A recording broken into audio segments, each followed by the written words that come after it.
Son of a gun. Oh my God, you snuck it in.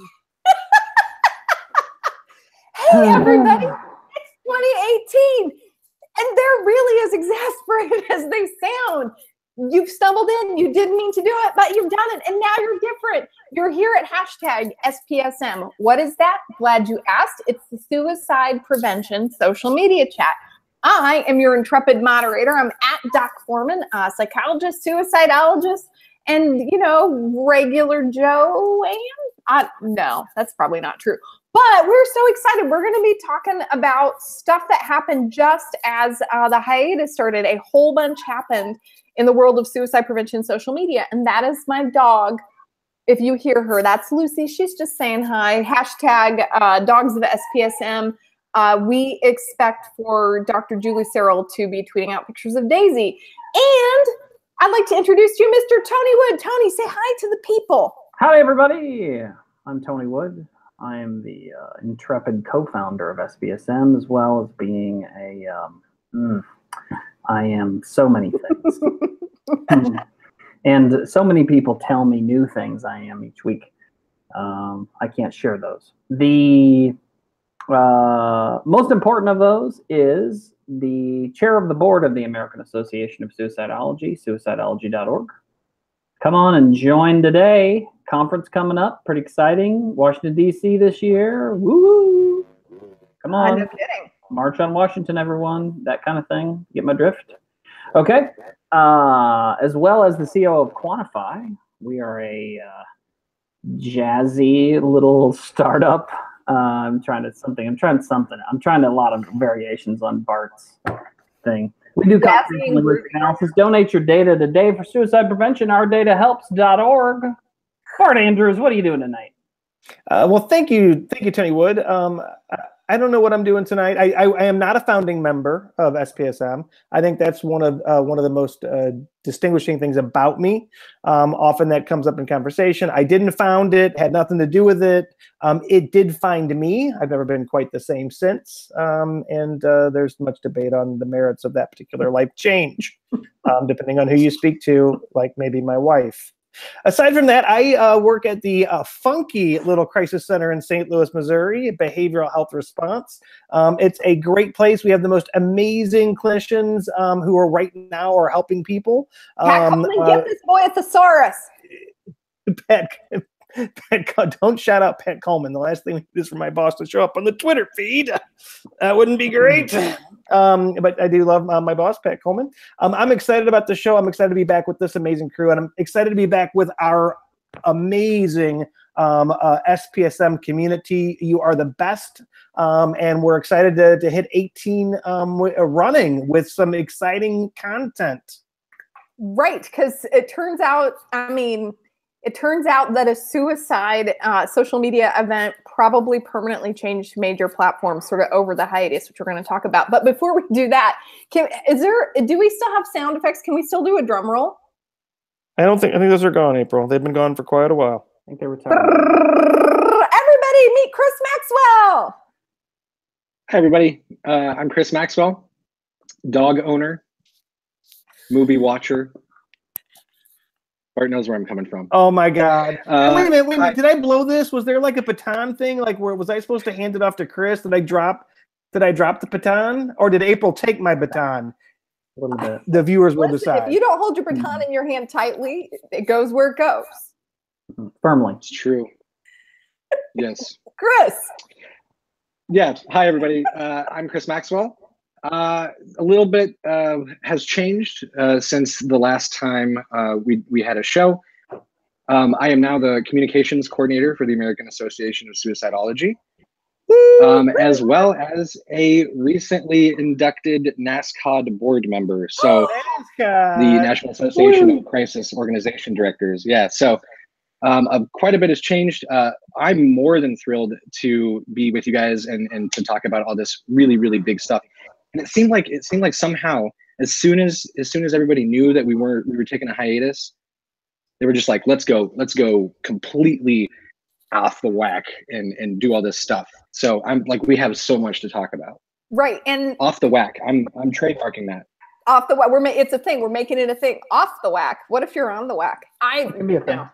No, stuff happened. And so we're going to talk a little bit about so the millennials are going to know who Logan Paul is. Or if you're a mom like me, my kids watch Logan Paul or watched. I don't think that they watch him anymore on YouTube and Twitter. And we're going to talk a little bit about some things that happened. I want to remind everybody that we're going to talk about some things that aren't so fabulous. And if you become distressed, you can always, of course, reach out to crisischat.org or 1-800-273-8255. Press 1 for veterans. Like, you're welcome to talk to somebody if we start talking about something that's stressful or overwhelming for you, because we are going to talk about a specific suicide death and how Logan Paul's treatment of it changed things for all of YouTube. And we're also going to talk about the Tide Pod Challenge. So we're going to talk about a self-harm means.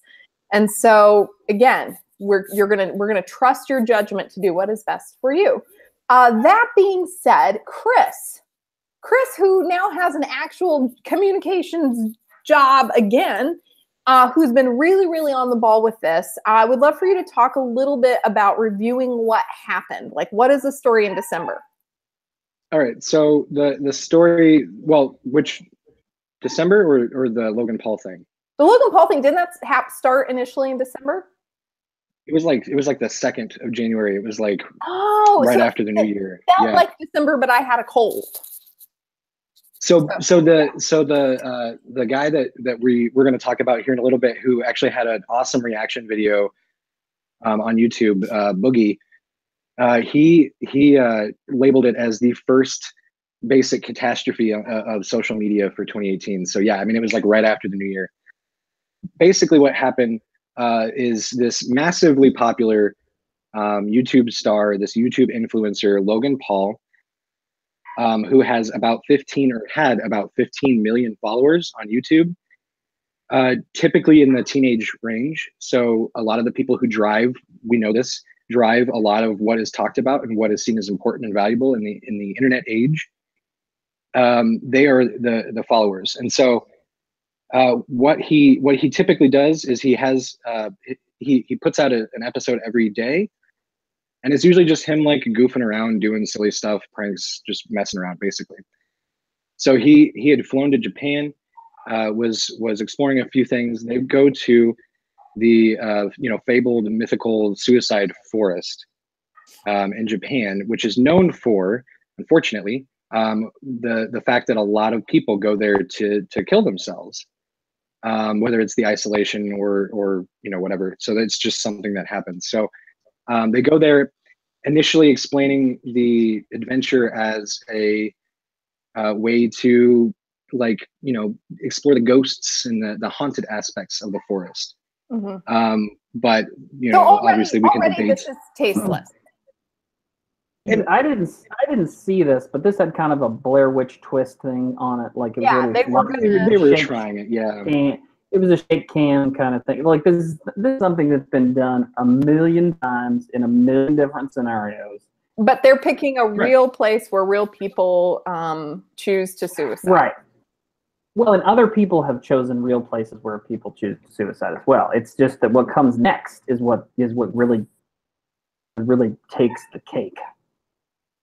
Right. Chris so Maxwell. Yeah. So they're out there. They're goofing around. About halfway through the video, they see a person who had killed themselves, and so they immediately, he makes a big deal about how this is the first for the internet. This is the first for YouTube.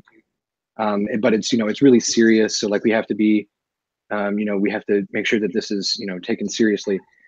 While his crew and himself are laughing, and again we can talk about the debatable nature of shock and how that person reacted. But sure, that's what happens. So they see and find the body, and then they turn the perspective of the camera around and they actually show the person's body. Mm. Very tasteless. It's on screen for quite a while. Just demeaning, disrespectful, wrong. I mean, yeah, just laughing. It's immoral. It's demeaning. It's wrong. It's just a thing that a lot of human beings know you should not do. Right. I think there's a lot of graphic material, right? There's a lot of graphic material on the internet. A lot. The problem with this one is the tone at which it was presented by a sort of what I would consider to be kind of fluffy pseudo journalist. Like you tune into that. I don't watch his stuff. I'm an old geezer. But my concept of him is you tune into Logan Paul because you're like, oh, you're gonna watch this kind of entertaining sort of. There's gonna be sort of maybe a little bit of edutainment going on, but mostly just dumb crap. And then you're primed up for this one particular experience, and then he does this, and also they're terrifically disrespectful to somebody who has clearly passed away. So it's like, why? This is totally out of context. It's like the non sequitur that seems to have got him in a lot of hot water. And this isn't live streaming. Like, then he edits it, he uploads it, he leaves it up. Like, this is a person who does it, and it's not like a moment of bad judgment that just sort of lasts. And there's a whole team of people. I mean, Logan Paul is, has a small crew, and they all go through with this.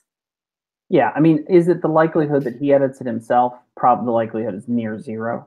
The likelihood is that footage gets put in a can and some poor intern or somebody low on the totem pole gets to put all this footage together and post it on the internet. And in their edit of it is somebody signed off on that edit to post it, and it was not a good edit. Now, Chris, correct me on this. Wasn't a local guide with him? Wasn't there a local? Right. So yeah. One of there's lots of elements in this, and I think that there's a lot to talk about. One of the elements that has gotten very little attention is culturally, the Japanese view of suicide is tremendously different than it is in the United States of America. So I want to stop and think for a minute that this is a culture that has a place where people routinely go and kill themselves. Correct. Where people go and do tours, a routine occurrence apparently, to witness these deaths. So there's a lot to unpack here. The cultural elements we have one of the illnesses that Americans suffer from is this belief that the way we view the world is the only way and the moral way and the righteous way to view the world. It's a bit of a challenge, as some will say, and so you've got the cultural elements to unpack here. And then you've got the YouTube of video and how people responded to it, right? To unpack. It's clearly by our standards grossly inappropriate. Is it possible that someone that experienced something really traumatic like that also would have inappropriate affect? Yes. Did they make a really poor decision in releasing that video? Mm-hmm. I would say so. From my perspective, I would say so. And then you had the huge shame backlash that occurred around this. And in fact, if Americans particularly love anything, it is shaming someone to death. And we've got some examples of that actually occurring, or at least contributing to people's suicide. I'm not ready for Monica Lewinsky, Logan Paul. What does that mean? I'm not ready for it to be 20 years and we talk about how hard it was to be Monica Lewinsky after this big shameful event. Like I have to say, I'm still pretty like, he gets it and he deserves what he gets. What do you mean? I think I said what I meant. So what's the redemption? So he is not worthy of redemption. So is shutting his voice down and kicking him off YouTube? Is that in fact he's not kicked off YouTube? He's just not going to make a lot of money at it like he used to. So he contracts and things like that. He's been So and YouTube is doing this out of the goodness of their hearts. No, they're doing this because it's a bad business move for them. But by the way, YouTube leaves that video up for 4 days and thinks about whether or not they should take it down. No one that really should have been a moment where they're like, nope, lines, not speaking ill of the dead, not making fun of people. Like that is something that people just know should not happen. They took that video down like immediately. That was done. 4 days. 4 days. It stayed up for 4 days. Okay. Because it wasn't up the day. It wasn't up the morning of.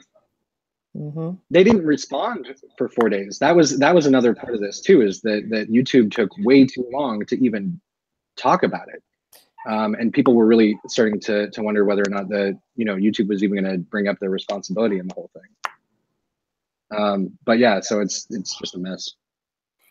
Bart's right. I'm totally not okay. Like it was not. And by the way, we're going to talk about then good things that happened as a response to this bad thing, like Logan Paul becomes the Westboro Baptist Church, and a whole lot of people with better sort of social sense show Not literally. up. Only emotional. Metaphor. Right. I have Go, Bart. You're not done. Bart needs to finish making his point. No, I know. I think this. So I've got one. I'm extremely just to be fully transparent. Censorship is something that I'm particularly just opposed to. 100% not a fan of it. That Google's making a decision about what content is online or not online. I got major concerns about it. And if you aren't concerned about Google being in charge of what content you have access to, you should be really concerned about that. Here's the interesting thing about this. We're all big. There's folks that are big fan of censorship as long as it's censoring things that they think should be censored. Well, wait till it's Google censoring stuff that you don't think should be censored, and we'll see how happy you are about Google blocking content. You may want to ask the folks in China what they think about Google and censorship. We're one step away from Hitler and the Nazis. Tony. I can't. I mean, the thing that here's the thing that I can't let slip. That I can't let slide. The thing I can't let slide is that YouTube is a platform that's used for distribution. It's owned by the good people at Google. It's a giant business for them. They sell advertising on that platform. So so they're not actively stopping Logan Paul from going to do other platforms. He can do what he wants with himself. It's just that when you choose to be on their platform, they get to pick what it is you do on their platform. That's censorship. Just like if you have a show that CPS doesn't want to air because they don't like the content. Well, yeah, censored. We'll be hosting the video. Behavioral health response will be hosting that video. No, it's not. It's not really. I mean, I suppose it is censorship in. It is censorship in spirit. But this is a business, Bart. Right. Like this is not, but they actually have people at networks that are called censors because that's what they do. They censor content. And the standards that they use are published. So the content creators know ahead of time that if they cross these particular lines, they will be censored for it. And the reason they'll be censored is because the FCC says that's the federal government, you and I, the federal government, says you can't do these things on broadcast television during family primetime. You cannot. We will not. That is not acceptable behavior for the United States airwaves. I want to read a couple of questions from the Twitter feed. I should let you guys know that a lot of the social media platforms have had some new things. And another one is that Twitter is making me prove I'm not a robot, and I was only 11 minutes into SPSM. So a lot of the strategies we've used to amplify messages about suicide, platforms aren't going to tolerate the same way, or they want it regulated differently. So I'm going to respond directly. So first of all, Rin, Linthicum, I have another word for your last name in my head, Rin. Sorry, but she says it's amazing to me that a YouTube celeb can easily post a video depicting a suicide death and making fun of this person. I mean, it was horrible. While the platform over-moderates LGBTQ topic videos regularly, which it does. And I will tell you, YouTube suspended SPSM's channel for 6 months because it said that we violated some sort of rule. And I can't even figure out how SPSM would have violated a rule. No. We got shut down for 6 months. But Logan Paul, whoopsie-doopsie. But Jess sees it differently. She says, I have a lot of icky feelings regarding the shaming of people who make mistakes like this. Like, I know he messed up big time. But shame is pretty awful, can lead to thoughts of suicide. True. So Tony, I fundamentally disagree on. So one of the things, and if you follow Matt Stoller, if anybody's not out there following Matt Stoller, Matt Stoller's great. Matt Stoller's great. And he'll talk about how we have this sense that Tony's belief, and there's a lot of folks from the Chicago School of Economics that completely agree with Tony, that in fact, Google's a private company, and Google, they're paying for this. So bullshit. First of all, so Google now is just like a utility. People are dependent on it. It has all the properties of a monopoly. So when Google is banning stuff, it's not like you're walking to somebody's store and cussing and they have the right to get you out. We are so dependent on Google for everything now that this idea that somehow that they should be able to do this is a challenge. And as April pointed out, they do censor all kinds of stuff that we have real problems with them censoring. This is an example of it. And I think to Jess's point, thank you, Jess. I agree completely. If you haven't seen or read Ron Johnson's "So You've Been Publicly Shamed," this doesn't. I want to iterate here. This doesn't mean that I support what Logan Paul did. I think it was in poor taste. I think it was bad judgment. I also think that the level of punishment and the level of outrage far exceeds anything that is even remotely appropriate for what has happened. Two, and I'm going to add, this is the best part about it. We are so addicted to publicly shaming, the mob mentality. It's so brave to jump on the shame bandwagon. All you people jumping on the Logan Paul's a horrible person bandwagon. That doesn't take any bravery of any kind. So if you want to I'm not saying I'm brave. What I'm saying is honest. I'm not finished, Doc Foreman. There's another thing. Can I finish? Can I finish? Can I finish? Can I finish? Can I finish? Can I finish? Can I finish? I do not have to be okay. Can I finish? I don't have to forgive him. You can't make me. You can't make me. I'm not going to make you do anything. Baby, no. Two, this is America. Two, what an opportunity it would have been had, instead of shaming Logan Paul, that he was brought in and given the opportunity to do lots of good stuff with his voice instead of this. So here's this huge platform. Here's this huge platform where we could have shown two things. One, human beings make mistakes, regardless of, I don't care, anybody who says they haven't made mistakes, that if people didn't publicly know about them, you wouldn't feel absolutely totally mortified. You're full of crap. Totally. Two, here was a huge opportunity to use his platform to give him the possibility to, and who's his platform? The very vulnerable folks, and we could have flipped the switch in a very different way. That's over, right? That was a huge opportunity lost because we'd rather have retribution. This is a culture of honor. Americans are a culture of honor, and boy, you do something wrong, we're gonna make sure that you suffer for it. And guess what's associated with suicide? Cultures of honor, perfectionism. You can't make mistakes. You're publicly shamed. It's all over for you.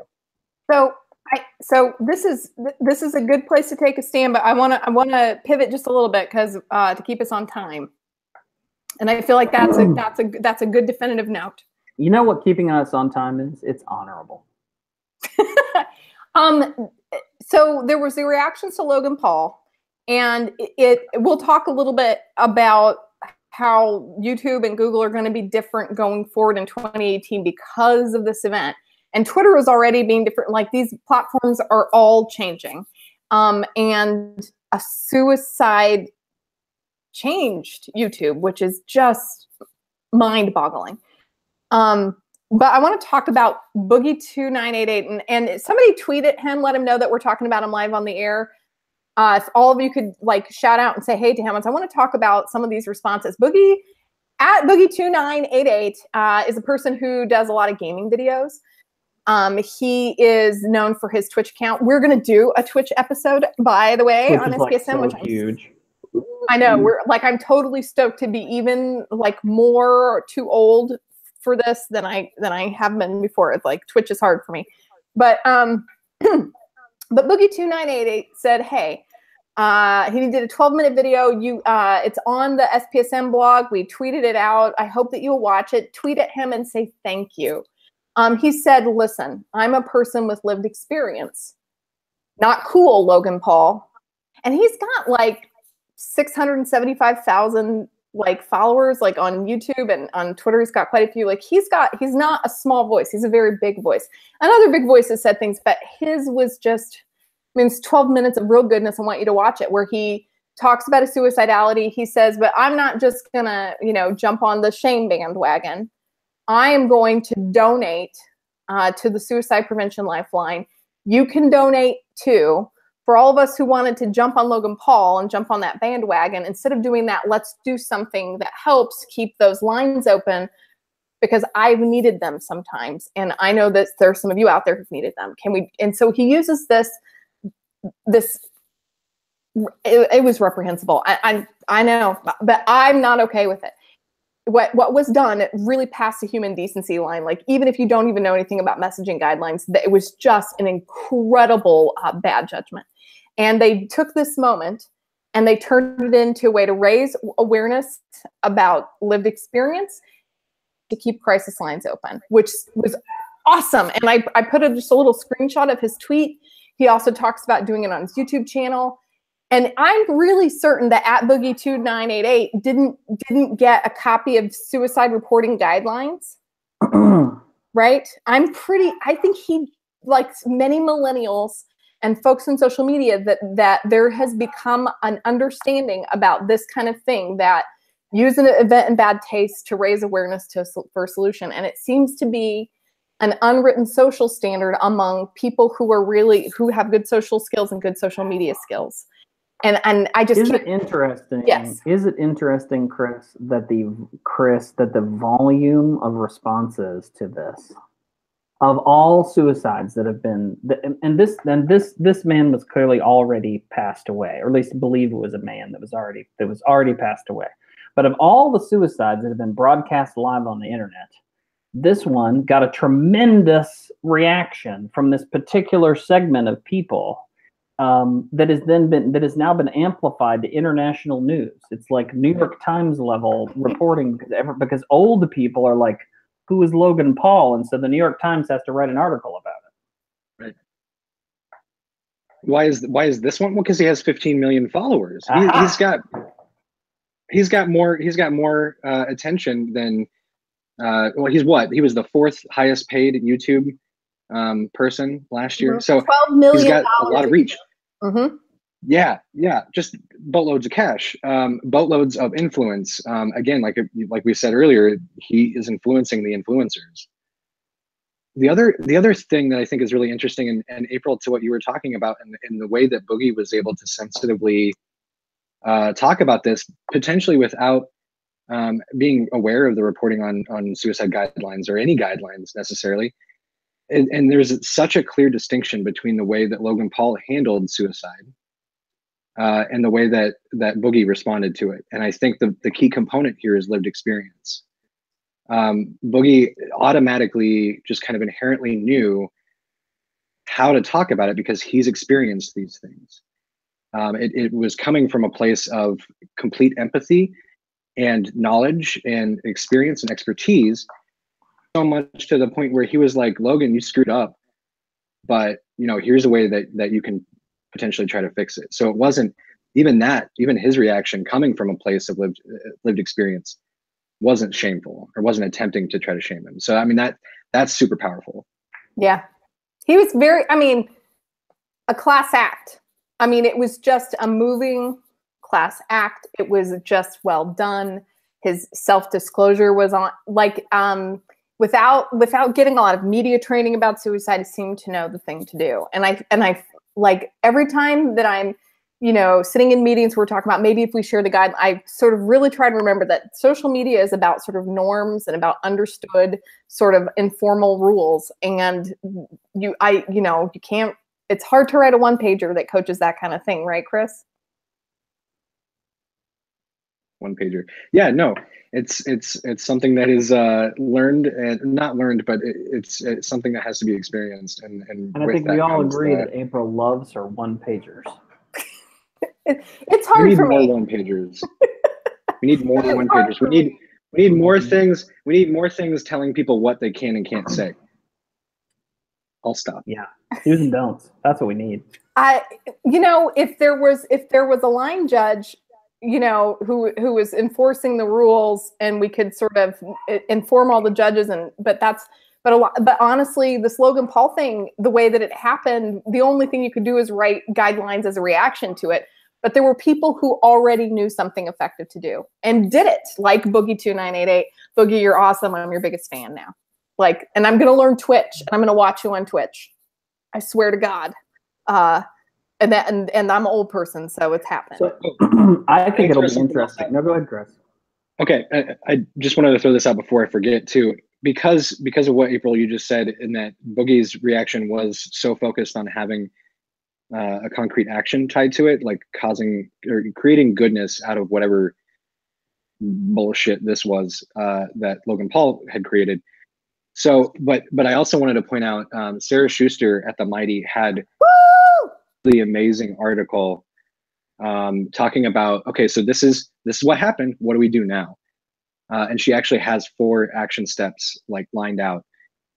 which was super important. If you're talking about responsible reporting, Sarah Schuster is number one, and she does such a good job at providing resources and in creating a good narrative and dialogue about something that is just really hard to talk about.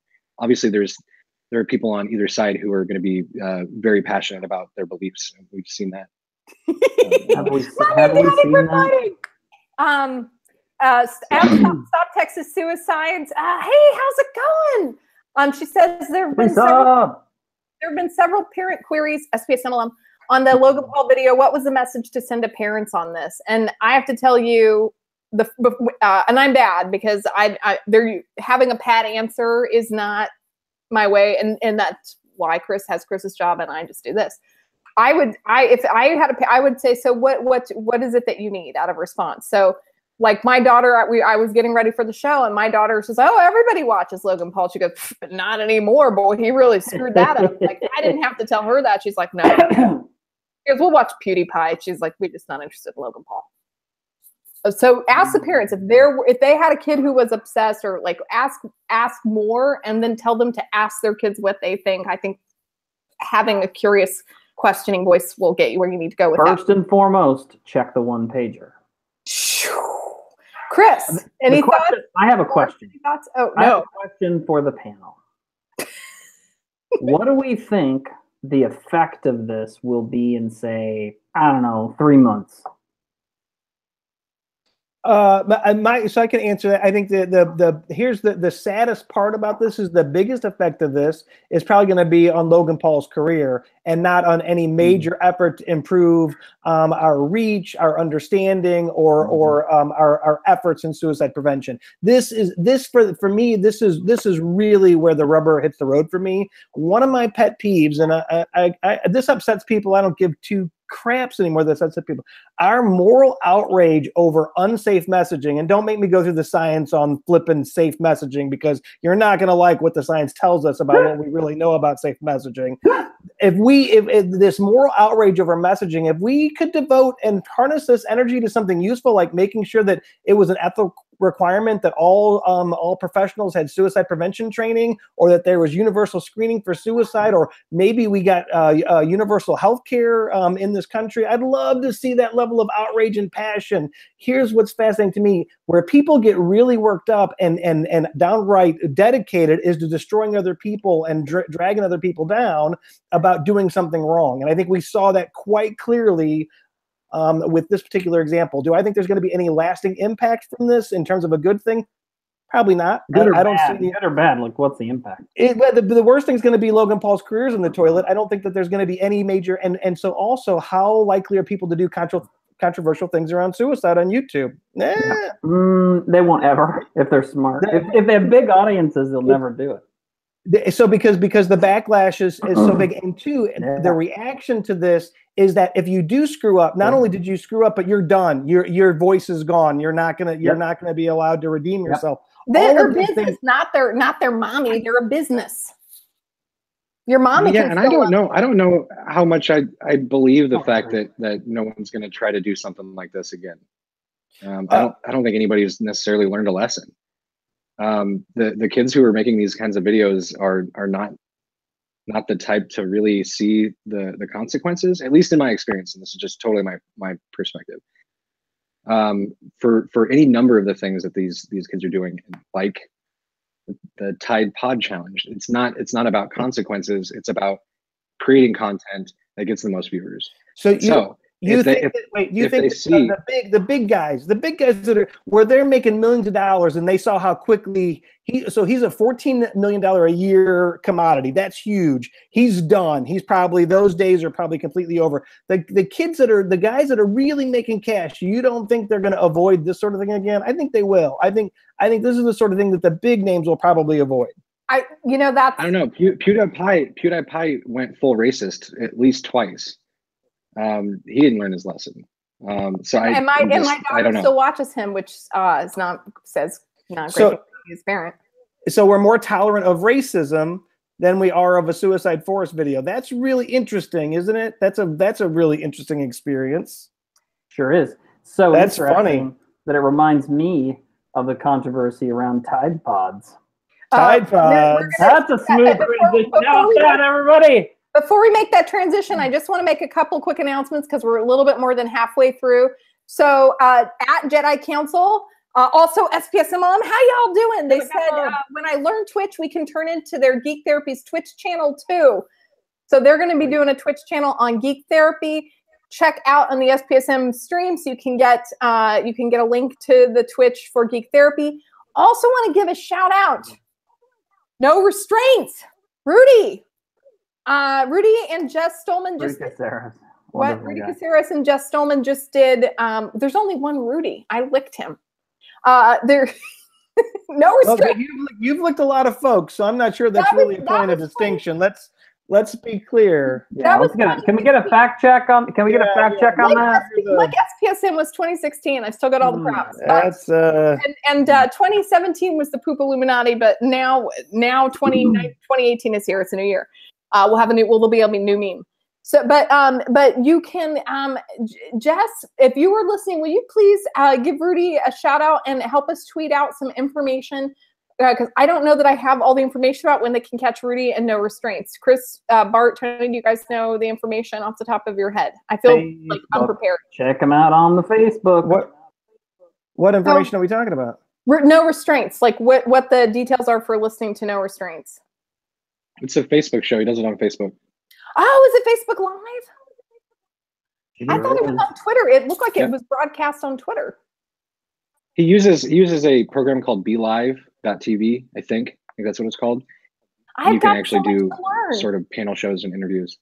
Yeah, it's super professional. He's been doing these videos for a while now, and he's finally kind of formalized it into something really, really cool. So I'm excited to see what he's going to do. Everybody, check it out. Like the amount of really good content out there that we can all use and share. It's just really been. Is mushrooming bad? Exploding bad? Bart would say spurting. That's not good. Speaking of spurting, Tide Pods. That was even better, Tony. Look at Tony's face.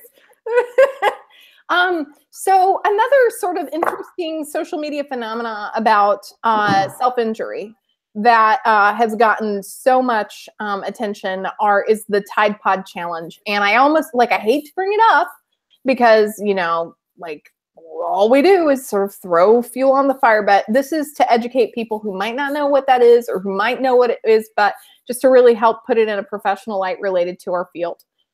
So the Tide Pod Challenge, I've got some Tide Pods. Does anyone else have them handy, or should I go get some? And I will go get some. You should definitely go get some. Yes.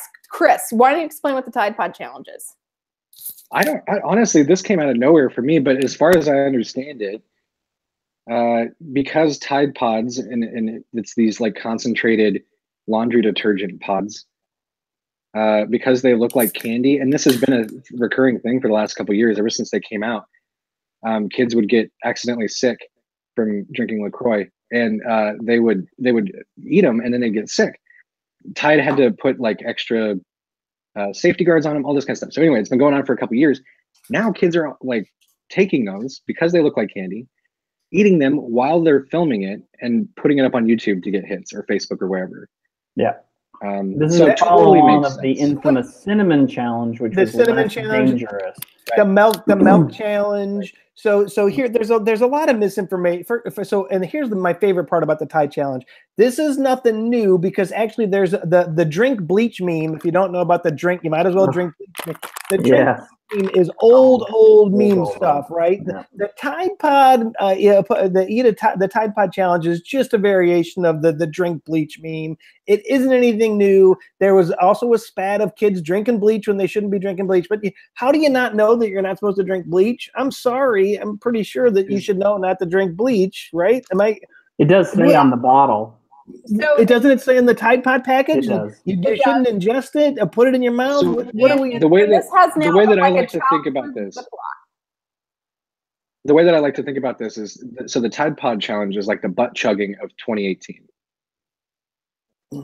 What's butt chugging? You don't know what butt chugging? Okay, so look at butt chugging. I'm old. I'm old. Don't, please. I'm really old. Go for it. Go for it. What is butt chugging? with your butt, drinking beer with your butt. Well, yeah, or vodka or whiskey or anything tequila or It's like a beer enema. Is it a beer enema? Well, no, or like filling It's not a beer with vodka so that you can absorb it. So like girls. Episode 1, 2018, a new low butt chugging. You're welcome. So these things. So the idea is that little children thought these were candy, right? Did we talk about that? Here's something interesting. I looked at the poison control stats because Thank you, Tony. Wait, Tony's about to talk about facts, April. Close your ears. This is going to get scary. Don't listen to facts. Let's stick with feelings. So the good people at the Poison Control Centers say the stats on this are really kind of comparable to a lot of other household products, including toothpaste. And this is another interesting thing. Even though it's delicious. Right. The reported deaths from this are overwhelmingly, it's not very many people. It's like 8 people in the United States are dead from the Tide Pods. And most of those people are older adults with dementia. They are not children. There's a few deaths of children, which is very sad. It's all very sad, but it's the overwhelming number is dementia patients. So the sort of uproar here is that the Poison Control Centers say they get about 6,000 calls a year, and that's about the same as a bunch of other household products. So it's not like really, the stats don't indicate that it's really that big of a deal, but on the internet, it's a huge deal. Oh, it's like the front page Reddit. But I will tell you the reason that we decided to add it to the program tonight, and that was after we had done that, was something showed up on Reddit today where a university youth at the, a person at the University of Utah was poisoned from a Tide Pod and taken to the hospital. And then they released information about emotional crisis related to that in the same news article, sort of implying that it may have been an attempt at self-harm or suicide. Sure. I mean, I think that a lot of household products, unfortunately, are. So what I want to talk about is by the way, Lisa, if you're talking at Stop Texas Suicide, if you're talking about messages to share with parents, I think the big thing to be interested in is a lot like the non-suicidal self-injury. If people are willing to ingest things that they know might make them sick or poisonous, even if they do not have the intent to die, there a certain fearlessness about your health and well-being. It puts you at risk for suicide later on. It's one of those things that you should have a talk with youth about. Like, we get that it's a dumb thing and you probably won't die, or you may be sick, or you may get injured, or you may have friends sort of joking about this, but you should know that doing stuff like that puts you at risk for a whole bunch of stuff in your life later on. And so if you know if somebody's doing that, they may, the pod thing is sort of, it's going to come and go. The forbidden fruit, whatever. Like it's the forbidden treat. That's what it's called. It's going to come and go. But the non-suicidal self-injury is a risk factor, and one that's getting its own kind of meme is something we just need to recognize and let people know. Remember, even if someone doesn't have intent to die, doing things that are harmful can put you at risk. Bart, any argument? Yeah, I mean, I don't know if someone on a lark puts a Tide Pod in their mouth that indicates they're at risk for suicide. So there's a couple of things. One, let's talk about the myth that suicide's an impulsive act or strongly correlated to impulsivity. It turns out that that's complete and total bullshit. Impulsivity is an extremely, extremely weak predictor. It's an incremental predictor, which means in real world terms, it's not a particularly good predictor in any meaningful sense from a risk, from warning sign standpoint, in terms of predicting suicide. So I think that it's one of those things that I don't think kids should be putting Tide Pods in their mouths. And I'm telling you, if a kid consistently is putting Tide Pods in their mouth and repetitively, I think that's starting to look like something that's a little more serious. Do I think because a kid other non-food household items? I think that we have a couple of different things. I do think the one thing that I do think is that there's no doubt that there are powers in these social media memes that are out there, right? I absolutely no doubt about it that this being a trend, and if you're interested, you go on dank memes, the flood of Tide Pod memes. Okay. Bart hasn't been able to stop talking about dank memes the entire hiatus. You should just know that. That's Bart's new favorite thing. Go ahead, Bart. if you're curious about where the folks' online attitudes are about certain cultural and news events, go on Dank Memes, because you will get a pretty good sense of where the energy is. And there was a period, and it's really interesting because the Tide Pod meme just explode. I mean, it's just watching it explode. It just was out there, right? Yeah. So do I think that we should be using good messaging around this and trying to help kids not do something stupid like this? Yes. Do I think it will be effective? I don't know the answer to that. Do we have any good information that public awareness campaigns like around the Cinnamon Challenge or around any of this stuff actually works? Chris, do you know? No, we don't have any of that. It would be totally great thing to study. Best thing I think is for parents to start getting on YouTube and SPSM and old people and mentioning it a lot. Old people should read Dank. As long as old people start talking about it like ourselves, I think. And a word of disclosure: if you're easily triggered by anything, or offended. If you're offended, go to Dank Memes. Don't. Dank Memes is going to. You're going to be endorsing the Dank Memes. But I am only on Dank Memes for education as an observer, as an academician, as someone that's trying to understand the culture around me. It's the water, Doc Foreman. It's the water that.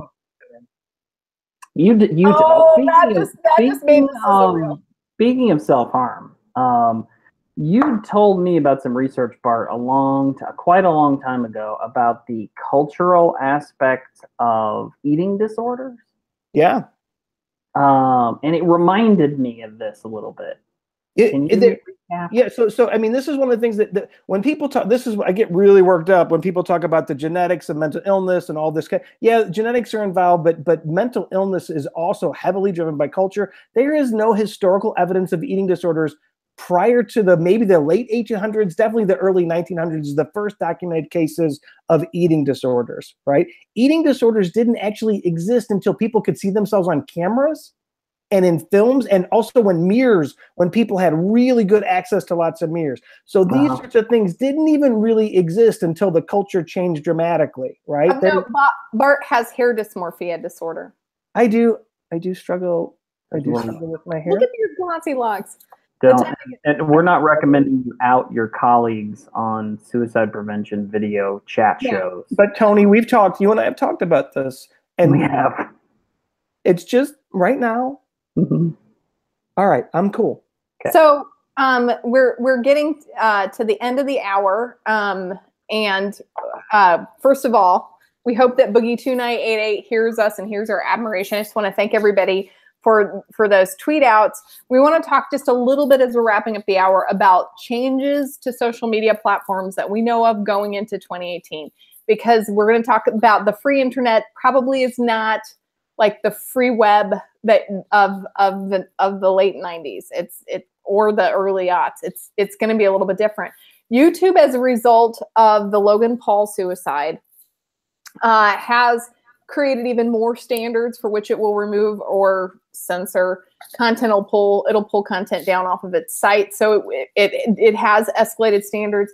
I know that YouTube, Facebook, and I think Google, I'm not sure, but in addition to using algorithms about what to remove, which is I think how SPSM got pulled down for 6 months. And we just moved it to a different channel and then moved it back. So the content also, it's all there. But lucky you guys. They're going to move from a computer algorithm, largely based system, to having a layer of people involved in that. You hope moving forward that there's something in somebody and a moment of really terrible discretion and a video that stays up for a couple of days. And I think Stacey Friedenthal sort of confirmed the video was up for 2 days before Logan Paul took it down, and it took 4 days for YouTube to say that was a bad idea. Thank goodness we straightened that out. And YouTube took several weeks to think through its contracts that it was proposing with Logan Paul. So I don't know if you guys know what I know you guys know about what YouTube Red is. Yes. It's the communist YouTube. Yes. Tony, explain YouTube Red. You pay for it, right? And why is that important? Because it ain't got no advertisements. Right. And that's something that you have to have a deal with YouTube to do, if I understand right, correct? Yeah. I mean, well, the people that publish on YouTube Red, I believe, have YouTube production deals. So they have like there's a network. So what they're doing is they're making what they've done is they've made a network inside of YouTube that is a for-profit venture, and those people are, you know, enhanced revenue, enhanced access, just like your television stars. You know, shockingly enough, the Law and Order people have, you know, a lot of influence in television because they have 80 television shows that just can't be killed. So it's like that. You know, they're trying to build stars, they're trying to build properties, because everybody knows Sumner Redstone famously said, "What? Anybody but me? Content is king," he said. And he was right. He was right. That's what Viacom owns, all this stuff. Totally right. So because we have YouTube Red, and it is like a more produced, you pay for content, and people can get, and oftentimes it's content you can't get free. So more premium content. Logan Paul lost his YouTube Red deal and some other things. So some of the YouTubers that make millions of dollars, they have various levels of deals with YouTube. And so YouTube just largely cut ties with Logan Paul. So he'll still have a channel, I think, but a bunch of the things that he worked for to grow a viewership of 12 million, to get these really, really large contracts, those did go away. Yep. And they should have. If you have that bad of judgment, you can't get paid to do content at that level. I mean, that's, you know. Well, the question is, should, would, could? I don't think any of it matters. I think what matters is the money. So I disagree, and this is where I disagree with April fundamentally. YouTube should not be making that decision. His viewers should be making that decision. I think YouTube cuts in the check. I think the basis on which YouTube makes the decisions is about its business. Mm-hmm. It made a decision that was convenient in terms of public relations, right? Yes. So advertisers pulled out. So YouTube gets paid ad money, and those people pulled out. So here's what you don't depend on corporations to protect freedom of speech or make sure that people have a voice, because they're going to bail on you in a heartbit. As they should. It's not very good for the Tide Pod thing is not good for Tide. We did a whole episode on that part. Did an episode on what? On the difference between freedom of speech and using a platform, and you were sort of on the other side. And this is exactly my point, and this is why I say follow Matt Stoller, who is more eloquent at describing this to me. YouTube is not so much. YouTube has become ubiquitous. It's almost like blocking somebody's phone line because you don't like what they're saying. It's that powerful. YouTube currently dominates this market. Mm-hmm. But what we all have to acknowledge, or what we should acknowledge, is this market is so new that it's very hard to tell who will actually dominate it over time. They've had a hell of a 5-year run. But it may not last. Remember what happened to MySpace? Anybody? Oh my God! Someone brought that up this weekend. And anybody remember what real media used to be? Anybody remember that? That's because Google and Facebook are buying up everything. There's no competition. What's the competition to YouTube? What's the competition? They're currently winning this game. But MySpace was dominating social networks, and then they got bought out by our Australian friends, and look how it went. Okay, just real quick, because we won't have limited money. Final thoughts. Marshman points out that another issue that has been really amplified and was talked a lot on the AAS listserv. And I know it's an old-fashioned listserv, but we have a listserv, which is actually very, very active in the listserv. Join AAS, suicidealbum.org. And that was discussing suicides live streamed on Facebook that then wouldn't come down. So the person had already died, and Facebook wasn't pulling down the video, and people were finding things. Was it Facebook or YouTube? It was Facebook. It was Facebook Live. So we've done an SPSM on live stream suicides, and even done an update when Facebook released even more guidelines and moderation. The bottom line is, going forward in 2018, there's going to be more moderation of what is on YouTube, more moderation of what is on Twitter.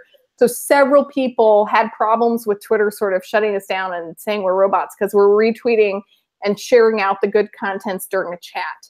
and we're still trying to figure that out. But you know, free isn't free. So Storify, who's the service that we've been using, I've been using to curate chats since rest in peace, Storify. It's you know, 8 years later, it's going to be shutting down, and we got to migrate our content off of it. Did not make it. These are not permanent. YouTube is not permanent. I will say I watch more YouTube than I probably watch Netflix every day. Yeah. But YouTube's not permanent. 5 years ago, I was not watching that much YouTube. We may not, you know, Rudy Caceres is doing his podcast and he's live streaming on an entirely different platform. People are going to be messaging. They're going to be using some sort of technology, but it's moving, and things that get established that are sort of the Wild West after just a couple of years, that's when these bad events happen and moderation creeps in. So I just Googled it. The National Broadcasting Company was founded in 1926. That's NBC. Mm-hmm. This is about how long it took for them to lose their grip. Mm-hmm. Yeah. They got about 80 years, right? 80, 90 years. So side notes, but now that you speak of the listserv, we do need to give a shout out to one of our own SPSM crew, Dr. Ryan Tucker, right? Ray Tucker. Ray What Tucker. the hell, Bart? Sorry, I've YouTube censored me right then. Dr. Ray Tucker got 2 American Psychological Association awards, and we found out about that on the AAS listserv. So, Ray, we are super excited. Congratulations! Yay! And you know, just can't say enough. The good news is, electronically, we consume a lot of information in our field, a lot of entertainment. What you're going to see is these major platforms that many of us, especially if you're older, like, you know, some of us here, and I'm just going to point to myself, you just sort of want to, there's a certain period in your life, you turn a corner. You know who you are, and you want to just consume. What do you buy around that corner, April? You want to consume information the way you, yes, a lot of nail polish. OPI. Yeah. Holiday. What is Ray Tucker's research? I forget what is it. No. So the issue is that you want to consume media the way that you're used to consuming it and the way that you prefer, but younger people are always happening and new stuff is happening, and it happens at a fairly rapid clip. And with that in mind, there's just a piece where things mature, all platforms mature, and they become more moderated or they move on. We are seeing that with all of the modalities. With all of the modalities that SPSM has been using and that you are probably comfortable with, which means we're all going to start doing things like moving to Twitch. So watch your modalities, people. Absolutely. What's Ray Tucker's research? Does anybody know? But I know he told me. So Ray Tucker actually researches suicide risk assessments and training accurate risk assessment. One of a couple of things he researches. Google Ray Tucker. He's at more importantly, academic. Cite Ray Tucker. That should be a hashtag. Cite Ray Tucker. I agree. Cite Tucker. So long, Cite Tucker. Cite Tucker. We're at final thoughts, you guys. Bart, you have a lot of thoughts. Go first. My thoughts on this is a really important conversation. I think that these are the conversations that we should be having. We need to have the safety to have controversial views and be able to talk about them openly, honestly, and respectfully. And I think that's why I love this show so much. And just watching the Twitter thread, people had really insightful comments. Even, on all sides of this issue, people are engaged. They've been respectful to each other. And thank you guys. We really appreciate it. It's been an amazing show. That's a good final thought. Chris Maxwell. All right. So I think really quickly, what we're seeing is a really interesting intersection between a couple of different things. People and kids especially have constant access to technology and to this content. It's always in front of their faces. We're also seeing an interesting transition and transformation in mental health and suicide prevention, where it's more and more okay to talk about these things in an open and honest way. And so I think what we're seeing is that intersection of some sort, this digital approach to just about everything, and also this more than willing and sometimes trendy thing to include suicide prevention in those conversations. So we just have to be super mindful. I'm going to point people back to Sarah's the Mighty article, where she gives a couple of different very actionable things that you can do, including talking to your kids. If you have kids or if you are around children or youth, talk to them about who this guy is, what the big deal was, and what we can do in terms of suicide prevention in the long term. Tony Wood. It was a long break, but it was too long. I missed you all. Thank you all for coming out tonight. See you next week. And everybody, final thoughts. Tip It's your been waitress. another night. Your waiters and waitresses. It happened. A lot of people had interesting experiences with Twitter. As we make this shift to different platforms and familiar platforms functioning in new ways, this is just how it is. Social media is fluid, and events impact things. So suicide death, and how people Social media is fluid, and sometimes it gets on you. Is that good night, everybody? No, not quite. That's good. Everybody, from SPSM to your family and ours, butt chug together. Oh, Families that butt chug together stay together. If you must, it's not going well. do it at home. The social Is media. that true? The good news is about SPSM is there's always something to talk about, and there's always some sort of change. We will be keeping up with platforms as they evolve. Everybody check out Rudy Caceres, check out Twitch, Geek Therapy. We're going to be checking out Boogie2988. You're my hero. That is my final thought. Have a lovely week. We will talk with you later. Take care. Bye, everybody. Bye, Ryan Tucker.